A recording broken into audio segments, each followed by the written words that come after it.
My name is Loretta Vance, and I am 54 years old. 3 months ago, my younger sister stood in front of a room full of people at Millhaven Community Hospital and accepted a Lifetime Service Award for 22 years of volunteer work that was almost entirely mine. She walked to that podium in a cream blazer I had never seen before, held a crystal plaque with her name engraved on it, and thanked the board of directors, the auxiliary committee, and our late mother for instilling in her a spirit of giving. She did not mention me. Not once. Not a single word. And there were 63 people in that room, including the hospital's chief of medicine, the mayor of Millhaven, and a journalist from the county paper who was already typing. But here is what my sister did not know. In the second drawer of my filing cabinet at home, inside a green hanging folder labeled simply Hospital, I had kept 22 years of sign-in logs, committee minutes, donation receipts, and dated correspondence. Every Saturday morning, every holiday gift drive, every grieving family I sat with in a waiting room while my sister was somewhere else entirely. 417 documented volunteer sessions. All of it dated. All of it signed. None of it hers. Before I tell you what happened next, please take a moment to like and subscribe if you're new here. It genuinely helps this channel reach the people who need it most. And drop your city and the time it is where you are in the comments. I read every single one. Now, let me take you back to Millhaven, Tennessee, the summer I turned 12, and the night my Aunt Cecile told me something I didn't fully understand until I was standing in that hospital auditorium 42 years later. Millhaven sat in a crook of the Cumberland River, where the land flattened out and the summers went on forever. Population 4,000, give or take, depending on whether you counted the families out on Route 9 who kept to themselves and drove into town only for church and feed supplies. We had a grain elevator, a five and dime that became a dollar store sometime in the 90s, a public library that smelled like mildew and floor wax, and a hospital, Millhaven Community, that everyone called just the hospital, as though there could only be one. My father, Earl Vance, drove a county road grader for 31 years. He left the house at 5:15 every morning in the same green thermos and the same work boots and came home at 4:40 smelling like diesel and cut grass. He was not a complicated man. He loved his daughters in a way that quiet men love things, steadily, without fanfare, with small gestures that you only recognized as love years after the fact. He put a night light in my room after I told him once that I didn't like the dark. He never mentioned it again. He just did it. My mother, Nadine, was a different kind of person. Nadine was the president of the Church Ladies Auxiliary, the organizer of the school carnival, the woman who brought the most elaborate casserole to every funeral and made sure everyone saw her carry it in. She had a gift for performing care. What she was less gifted at was actually providing it, especially when no one was watching. My sister Renata was 4 years younger than me and had been Nadine's project since the day she was born. Renata had dark curls and a gap-toothed smile until she was 9. And then she had straight white teeth and still the same smile. And Nadine had paid for orthodontia, she had not paid for mine. Renata was enrolled in dance at 6, piano at 8, and a summer drama camp in Nashville at 13 that cost more than my entire school wardrobe combined. I do not say this to diminish Renata. I say it because you need to understand how the household ran. There was a budget for one daughter's flourishing, and I was not that daughter. I was the quiet one, the one who read library books on the porch and got straight A's without anyone noticing and cleared the dinner table before being asked. I was 11 when I started going to the hospital with Aunt Cecile. Cecile was my father's older sister, a retired schoolteacher who had never married and had, as Nadine once described her with a particular tightening of the jaw, too much time on her hands. What Cecile actually had was a 40-year habit of showing up at Millhaven Community every Saturday morning to sit with patients who had no one. She read to them. She walked the halls with the elderly ones who needed someone to hold their arm. She organized the Christmas gift drive for pediatric patients, wrapped every present herself, and delivered them personally to each room. The summer I turned 12, she took me with her for the first time. I sat in a yellow plastic chair beside a woman named Mrs. Aldridge, who was 81 and had not had a visitor in 3 weeks. Mrs.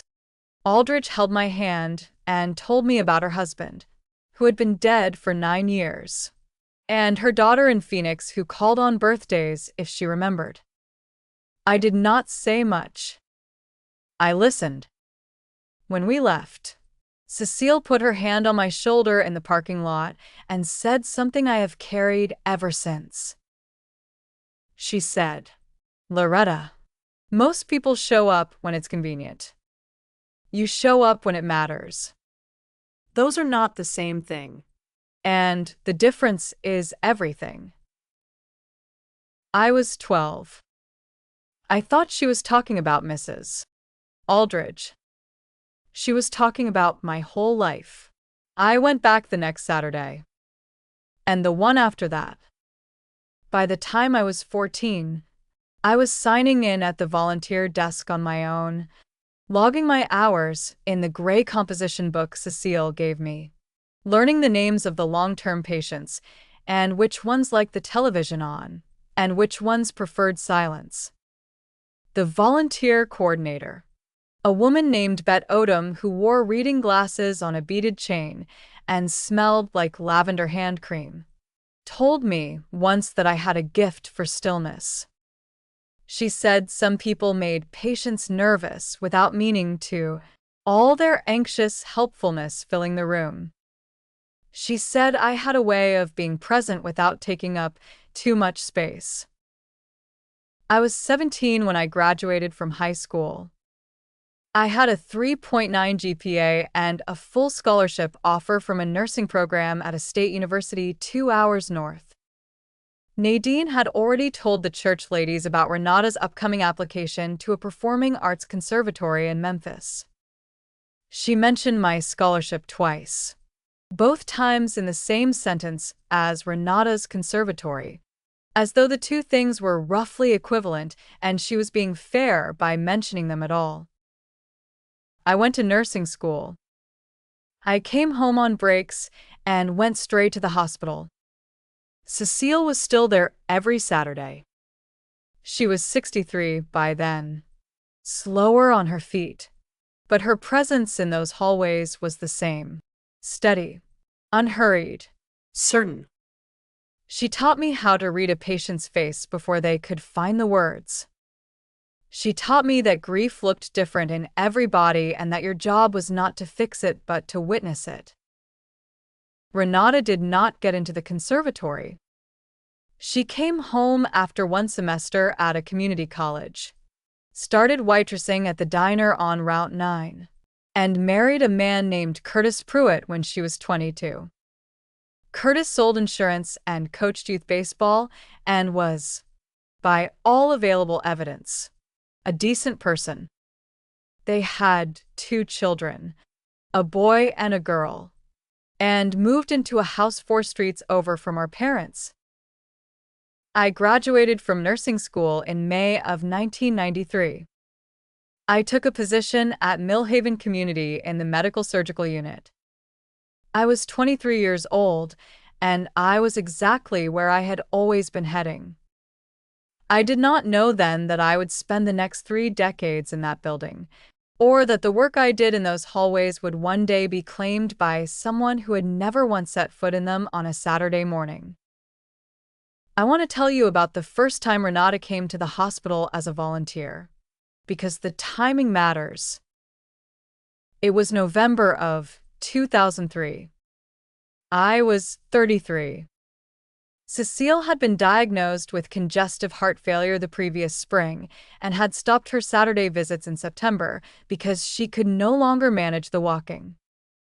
She called me from her house on a Thursday evening, her voice thinner than I was used to, and told me she was worried about the Christmas gift drive.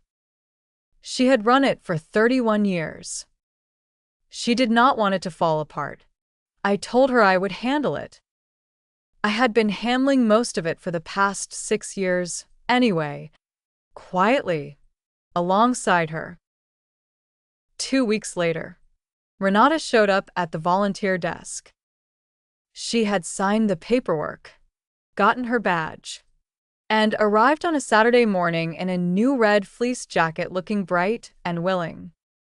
I was glad to see her. I want to be honest about that. I was genuinely glad. She came for 4 Saturdays in November and 3 in December. She helped wrap presents for the pediatric drive. She was warm with the patients, easy to talk to, good at making people laugh.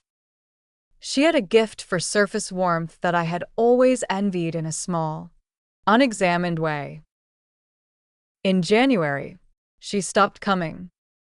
Curtis's baseball season was starting and the kids had activities, and the Saturdays got complicated. I kept going.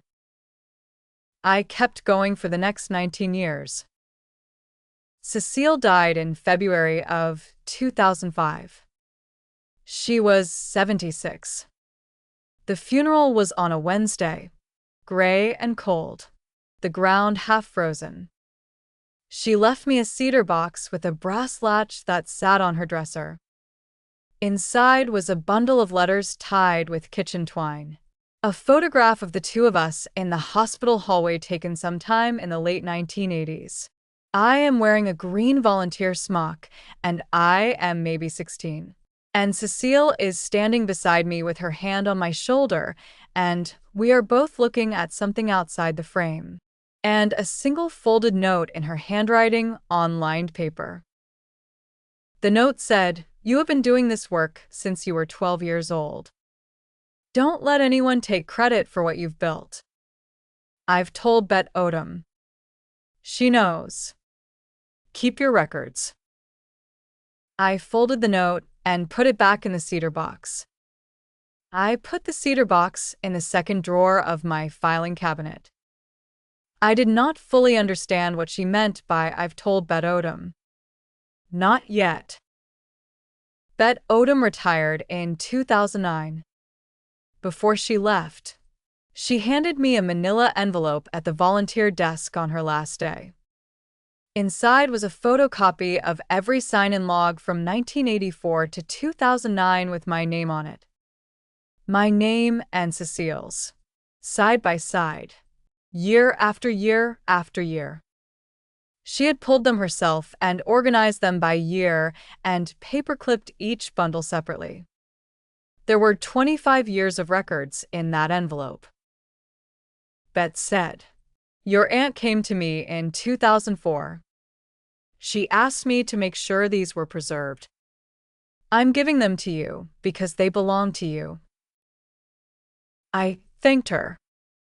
I drove home. I sat at my kitchen table for a long time before I put the envelope in the second drawer with the cedar box. I kept my own records from 2009 forward. A green hanging folder. Every sign-in sheet. Every committee meeting agenda with my name on the attendance list. Every thank you letter from the auxiliary. Every email from the hospital foundation. I was a nurse. I was trained to document. I documented. Renata came back to the hospital in 2014.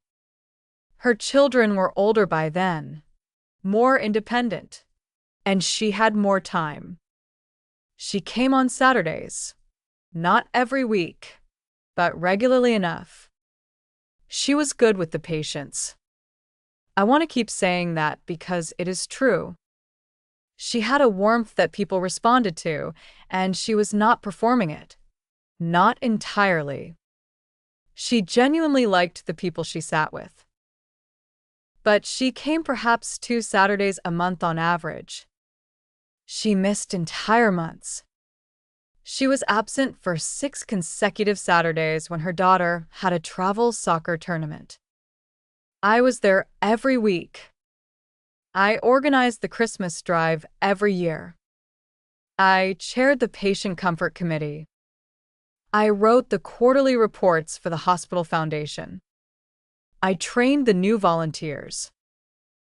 I did not mind any of this. I want to be clear. I was not keeping records out of resentment. I was keeping records because Cecile told me to, and because I was a nurse, and because documentation is not a grudge. It is a practice.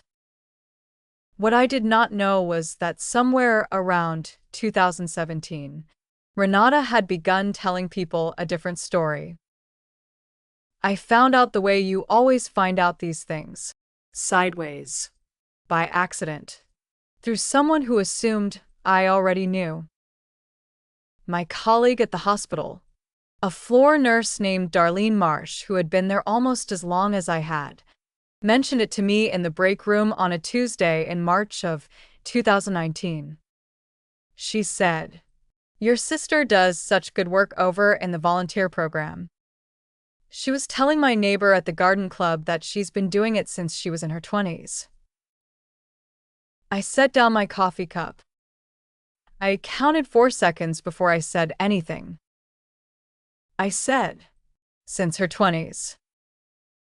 Darlene nodded, not sensing anything. Said it's been her whole calling. 20-some years. I did not correct her. I said, "She does good work," because that part was true, and I went back to my patients. That evening I went home and sat at my kitchen table and thought about what Cecile had told me in the hospital parking lot when I was 12. Most people show up when it's convenient. You show up when it matters. And I thought about what she had written in the note in the cedar box. Don't let anyone take credit for what you've built. I went to the second drawer. I pulled out the green folder. I pulled out Bet Odom's manila envelope. I sat with all of it spread across my kitchen table. And I counted. 406 documented volunteer sessions at that point, spanning from 1984 to 2019. Renata's name appeared in the sign-in logs beginning in November of 2003. She had logged 47 sessions in 2003 and 2004. Then nothing until 2014. Then intermittent sessions from 2014 to 2019 totaling 81 more. 128 sessions total. Every one of them real. Every one of them valued. Mine totaled 312 at that point, not counting the years before the formal sign-in system. Not counting the committee work, not counting the correspondence and reports and planning I did outside the building. I did not do anything with this information. Not yet.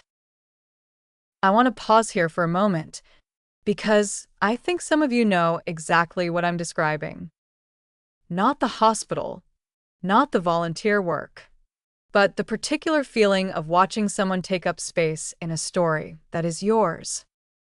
Maybe it was a sibling who told the family version of your childhood and somehow cast themselves as the hero of every scene. Maybe it was a coworker who presented your project to the board and accepted the applause while you sat in the back row. Maybe it was someone who arrived late to something you built from nothing and left early and still somehow got their name on the wall. If that's you, if you are watching this right now and you recognize the specific quiet of that moment. Drop the word Cecile in the comments. I want to know I'm not the only one who's been there. And if you haven't subscribed yet, please do. It takes 2 seconds, and it means more than you know. Now, back to the story. In the fall of 2021, the hospital announced that it would be celebrating its 75th anniversary the following spring. As part of the celebration, the board of directors and the Volunteer Auxiliary Committee decided to establish a new award, the Lifetime Service Award, to be given to a volunteer who had demonstrated extraordinary commitment to the hospital's mission over a sustained period of time. I heard about this from the new volunteer coordinator, a young woman named Priya Anand, who had taken over the role in 2018. Priya was organized and earnest and genuinely cared about the program. She told me in October that the committee was reviewing volunteer records going back 10 years and that she wanted to make sure I knew I was being considered. I thanked her. I went home and I waited. In January of 2022, Priya called me at home on a Saturday evening. Her voice was careful in a way that told me something was off before she said a word. She said, "Loretta, I need to talk to you about something. And I want you to know I'm calling you first because I think you deserve to hear it from me directly." She told me the committee had voted. The Lifetime Service Award would go to Renata Pruitt. I sat with the phone against my ear, and I did not say anything for 6 seconds. I counted. Then I said, "Can you tell me what records they reviewed?"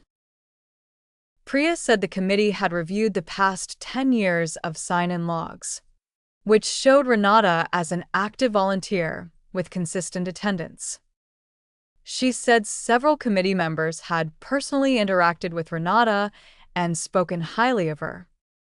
She said one board member, a man named Gerald Holt, who had joined the board in 2015 and did not know the history, had nominated Renata specifically. I said, "Did they review records prior to 2012? A pause. The system before 2012 was paper-based. Those records aren't in the digital database. I said, "I understand. Thank you for calling me, Priya." I hung up. I sat at my kitchen table for a long time. The cedar box was in the second drawer. Bet Odom's envelope was in the second drawer. My green folder was in the second drawer. I did not call Renata.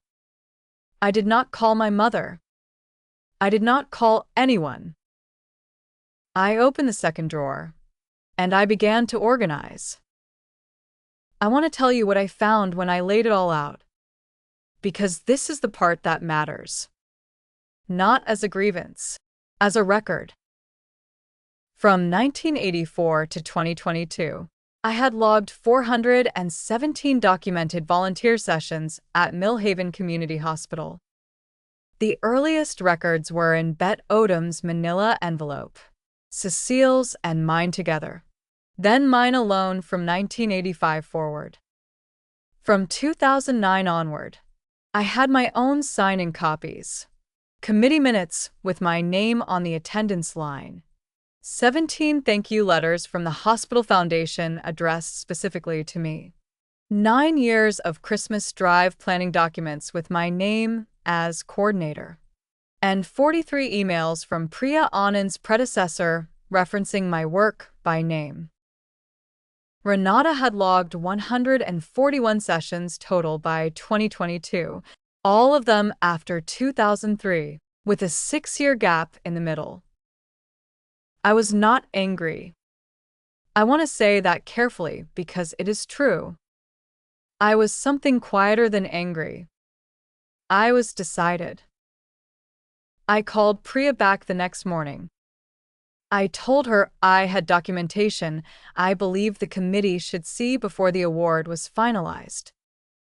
I told her I was not asking to receive the award myself. I told her I was asking that the record be accurate. I asked for 15 minutes with the committee. Priya was quiet for a moment. Then she said, "I'll make it happen."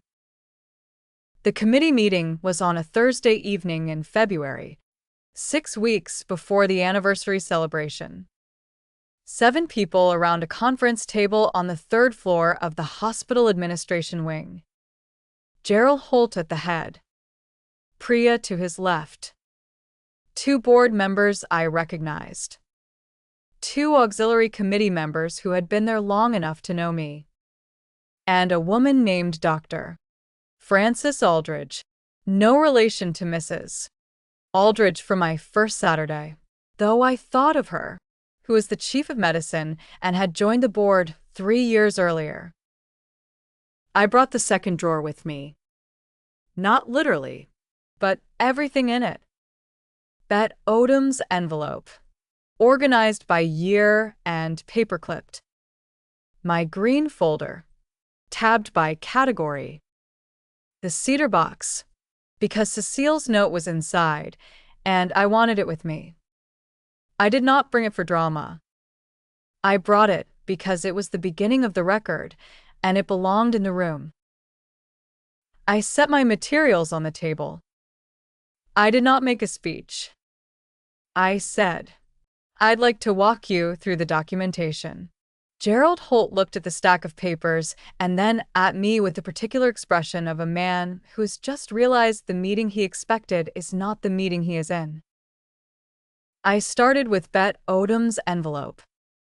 I explained who Bet was, how long she had served as volunteer coordinator, and that she had compiled these records at Cecile Vance's request in 2004. I placed the first year's sign-in logs on the table and said, "This is 1984. My name is on every Saturday from June through December.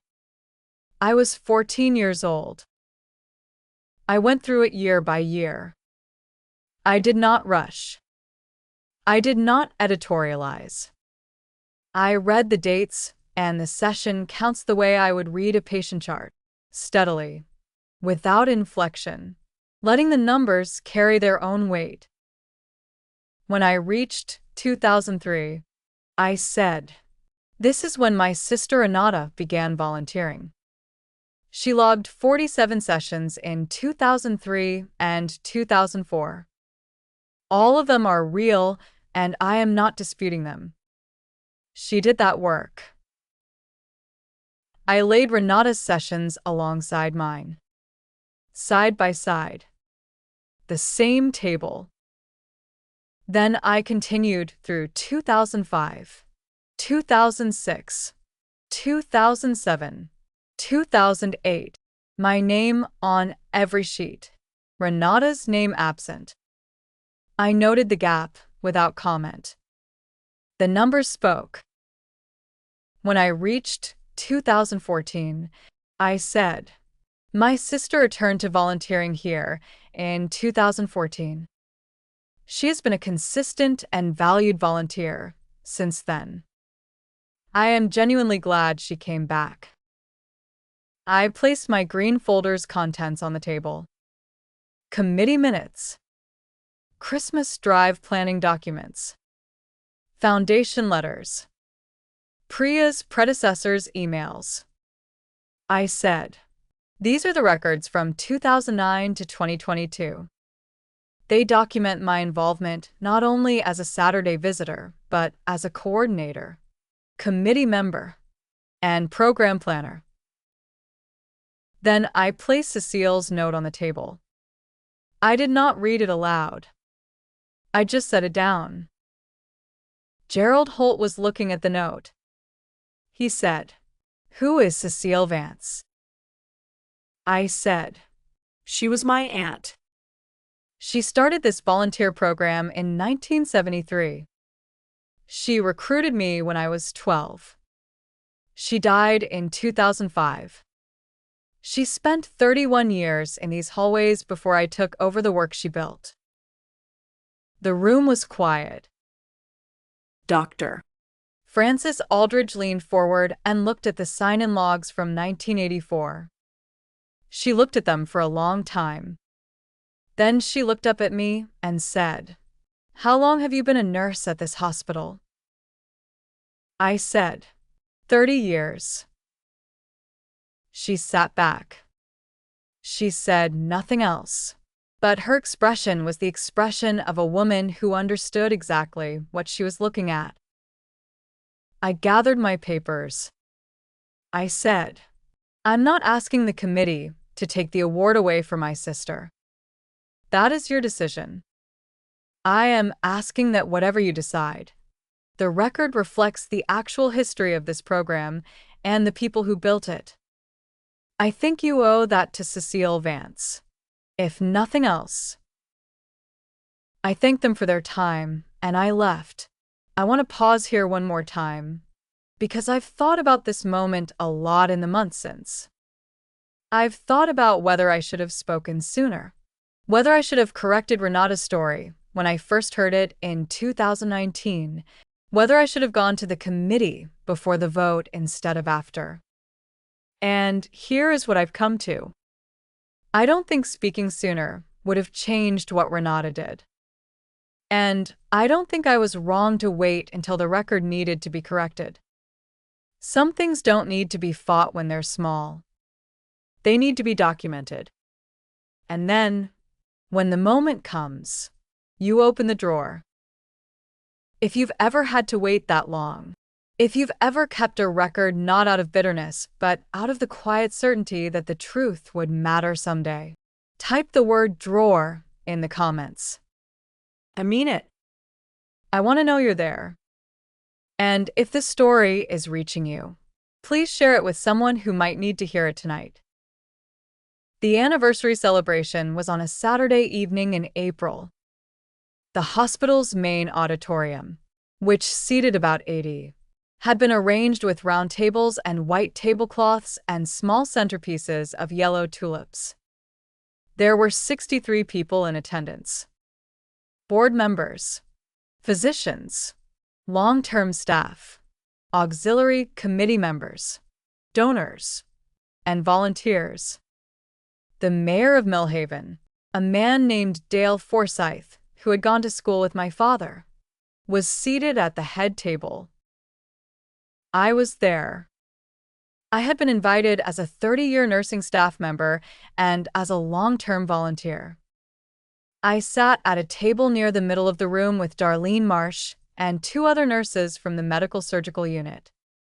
I wore a navy dress I had bought at a department store the previous fall. I had pearl earrings that had been Cecile's. I did not bring anything with me except my purse. Renata was at the front table with Curtis and her 2 adult children. She was wearing the cream blazer. Her hair was done. She looked the way she always looked at events, composed, warm, ready to be seen. I watched her from my seat, and I felt something that I can only describe as a kind of sadness that had run out of its own energy. Not grief, not anger, just the quiet recognition that this was who she was, and had probably always been, and that I had spent a long time hoping she was something different. The program began at 7.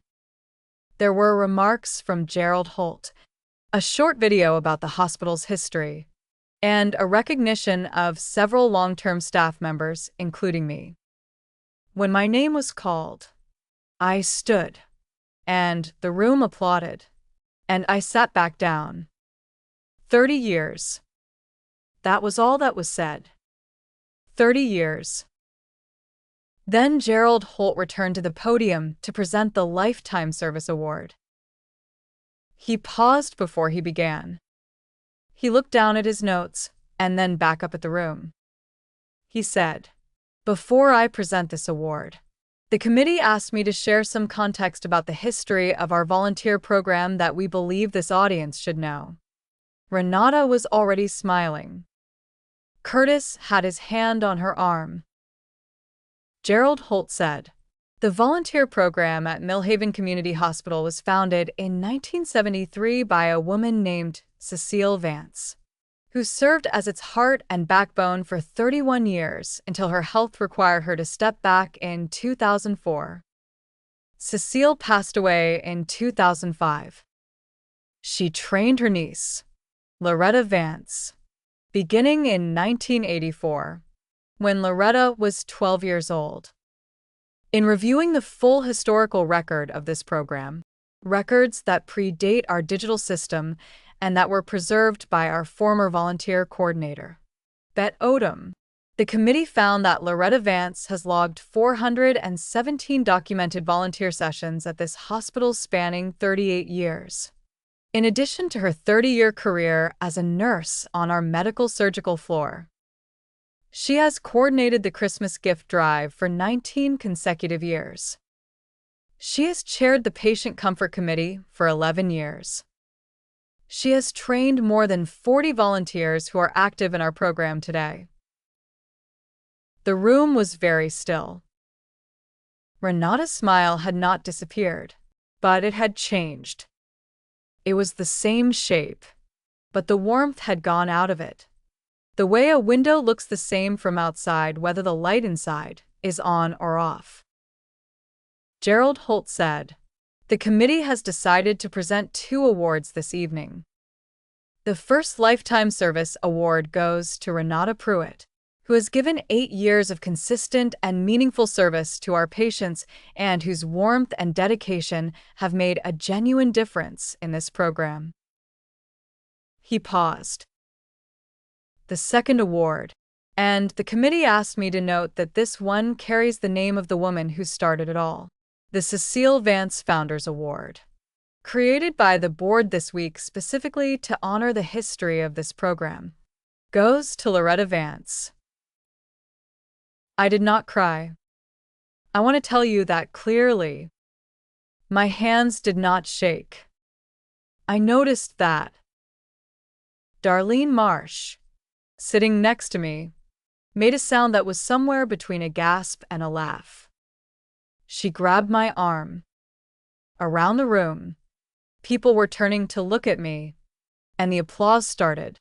Not the polite applause of a program item, but the kind that builds because people understand that something true has just been said in public. I stood. I walked to the podium. Gerald Holt handed me a plaque. It was not crystal. It was wood, warm-toned, with a small brass plate that read, "Cecile Vance Founders Award, Loretta Vance," in recognition of 38 years of service and the work that made this program possible. I looked at it for a moment. Then I looked up at the room. I said, "Cecile Vance told me when I was 12 years old that most people show up when it's convenient. She told me to show up when it matters. I have tried to do that for 38 years. This award has her name on it. And that is exactly right, because it was always hers." I stepped back from the podium. The applause continued. I walked back to my table, sat down, and set the plaque in front of me on the white tablecloth next to my water glass. I did not look at Renata. Not then.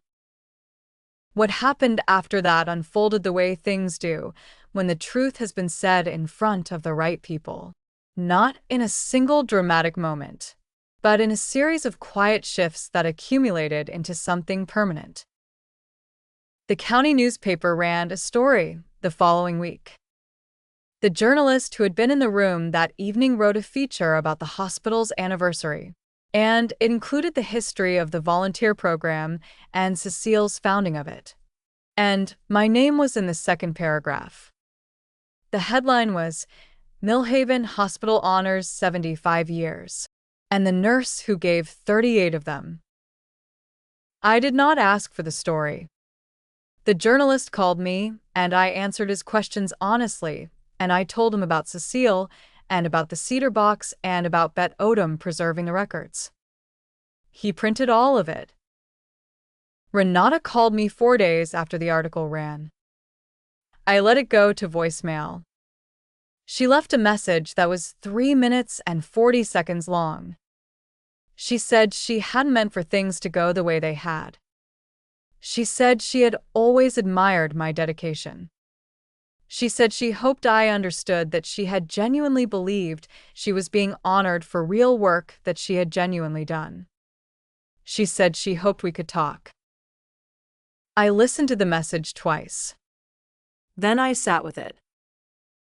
Here is what I know about Renata. She was not lying. Exactly. When she told people she had been volunteering since her 20s. She had been, technically, in the same way that someone who visits a garden twice a year has technically been gardening. She had filled in the gaps in her own story without the paperwork to check herself against. She had told the version that felt true to her, and when people responded warmly to it, she told it again. This is not the same as malice. It is something smaller and in some ways sadder. A person who needed to be the one who showed up, and so rewrote the record until she was. I called her back on a Sunday afternoon, 8 days after the ceremony. She answered on the second ring. Her voice was careful. I said, "I got your message." She said, "I'm sorry, Loretta. I mean that." I said, "I know you do." And I believed it, as far as it went. I told her I didn't need an explanation. I told her I wasn't calling to relitigate anything. I told her that the record was now accurate, and that was all I had ever wanted. She was quiet for a moment. Then she said, "I didn't know about Cecile. I mean, I knew about her, but I didn't know what she built. What you both built." I said, "You could have asked."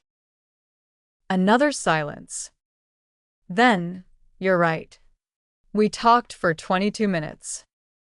It was not a warm conversation, but it was an honest one, and that was more than we had managed in years. I did not forgive her in the way that people mean when they say forgiveness. I did not fold her back into my daily life or pretend the previous 3 years had not happened. But I let something go. Not for her sake. For mine. Cecile had taught me that showing up when it matters meant showing up for yourself too, and I had been carrying this particular weight for long enough. My mother called me the following Tuesday. Nadine was 79 by then. Still sharp. Still the woman who organized everything and performed it for an audience. She said, "I saw the article in the paper." I said, "I know." She said, "You should have told me what was happening." I said, "What would you have done differently?" She didn't answer that. She said, "Renata is upset." I said, "Mom, I documented 38 years of work. The committee made their decision based on the actual record. I didn't do anything to Renata." Nadine said, "You made her look bad in front of the whole town." I said, "The record made the record. I just kept it." She made a sound that was not quite a word. Then she said, "Your Aunt Cecile always said you were the steady one." I said, "Yes." She did. That was the closest Nadine ever came to saying what I think she knew. That she had seen me clearly all along, had simply chosen to look elsewhere. I did not push her further. Some apologies come in pieces, so small you have to decide whether to count them. I counted that one. My father, who had been in the background of every family conversation for as long as I could remember. called me himself the following Thursday. He never called. It was always Nadine who called. Nadine, who managed the family communications the way she managed everything else. He said, "Loretta." I said, "Hi, Dad." He said, "I read the article 3 times." I waited. He said, "I should have paid more attention. All those years. I knew you were going. Every Saturday. I didn't ask enough questions." I said, "You put a nightlight in my room when I was 9 because I told you once I was afraid of the dark." He was quiet. I said, "I always knew you were paying attention, Dad." in your way." He said, "Cecile was proud of you. She told me that. She said you were the one who was going to keep the whole thing going after she was gone." I said, "She was right." He laughed. A small sound. She usually was. We talked for 40 minutes. It was the longest conversation I had ever had with my father. He asked me about my patients, about the hospital, about what the volunteer work was actually like. He had never asked before. I told him about Mrs. Aldridge, my first Saturday, the yellow plastic chair, the woman who hadn't had a visitor in 3 weeks. He listened the way quiet men listen, steadily, without filling the silence. When we hung up, I sat for a while. The cedar box was on my kitchen table. I had taken it out of the drawer the week before and hadn't put it back yet. I opened it and took out the photograph. Cecile and me in the hospital hallway, both of us looking at something outside the frame. I had always wondered what we were looking at. I still don't know. But I have decided it doesn't matter. What matters is that we were both there, in that hallway, on a Saturday morning, when it was not convenient and nobody was watching. The hospital formally renamed the volunteer program in June of that year. It is now called the Cecile Vance Volunteer Program. There is a small framed photograph of Cecile in the volunteer intake area, next to the sign-in desk. Priya Anand sent me a photo of it the day it was hung. Cecile is in her 60s in the picture, standing in a hospital hallway, wearing a volunteer smock, smiling at someone outside the frame. I have kept going on Saturdays. Not every week now.